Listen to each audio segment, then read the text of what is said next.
បាទសូមជម្រាបសួរទៅដល់ពុកម៉ែបងប្អូនទាំងអស់គ្នាក៏ដូចជាអ្នកនិយមតាមដាននៅវីដេអូអំពីម៉ូតូទាំងអស់គ្នាបាទអញ្ចឹងសូមស្វាគមន៍មកកាន់វីដេអូថ្មីអញ្ចឹងវីដេអូនេះខ្ញុំនិយាយអំពីតម្លៃម៉ូតូ Honda Wave 110cc របស់ក្រុមហ៊ុន Honda NSX Cambodia ណាពុកម៉ែបងប្អូនអរគ្នាបាទ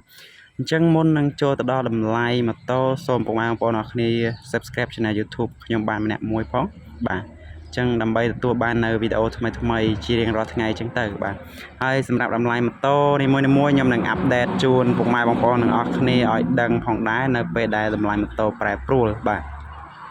ចឹងជាក់ស្ដែងនេះគឺជា Honda Wave 110cc របស់ក្រុមហ៊ុន Honda NCX បាទហើយស៊េរីឆ្នាំ2025ណាបាទម៉ូតូនេះគឺពណ៌ខ្មៅបាទអញ្ចឹងយើងឃើញថានៅក្នុងដើមខែ5នេះបាទតម្លៃរបស់វាខ្ទង់1300ជាងបាទ1360បាទ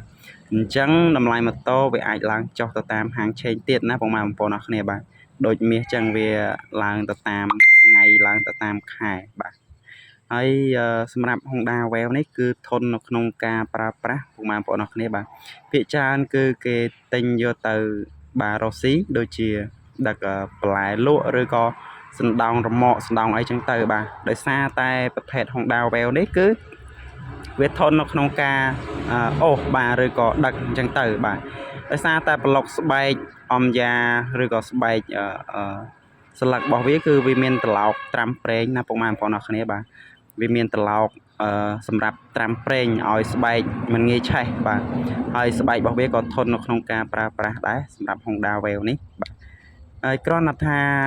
បាទកម្លាំងអូសទាញរបស់វាគឺវាអត់ខ្លាំងដូចស៊េរី 100cc ទេណាពុកម៉ែបងប្អូនអរគ្នាបាទកម្លាំងរបស់វាអត់ខ្លាំងដូច 100cc ទេ 100cc គេប្រើស្ពឺធំអញ្ចឹងកម្លាំងអូសទាញរបស់វារាងខ្លាំងប៉ុន្តែសម្រាប់ 110cc នេះគឺស្ពឺរបស់វាគេធ្វើរាងតូចអញ្ចឹងកម្លាំងអូសទាញរបស់វាក៏រាងខ្សោយបន្តិចដែរបាទគឺម៉ូតូនេះវារាងយកលបឿនវិញបាទដោយសារតែបដូរស្ពឺបាទហើយបរិបទនេះដោយសារតែមញ្ញងរបស់ Honda Wave 110 ស៊េរី025នេះក៏វាផ្លាស់ប្ដូរមកកាន់មញ្ញង30ដូចជា36ណាពុកម៉ែបងប្អូនអរគ្នាបាទអញ្ចឹងវាខុសពីស៊េរីចាស់បាទស៊េរី 100cc វាប្រើមញ្ញង37នោះបាទអញ្ចឹងអាស្រ័យហេតុនេះហើយបើសិនជាពុកម៉ែបងប្អូនអរគ្នាចង់ទិញយកទៅអូសលម៉កឬក៏ដឹកអីវ៉ាន់ហ្នឹង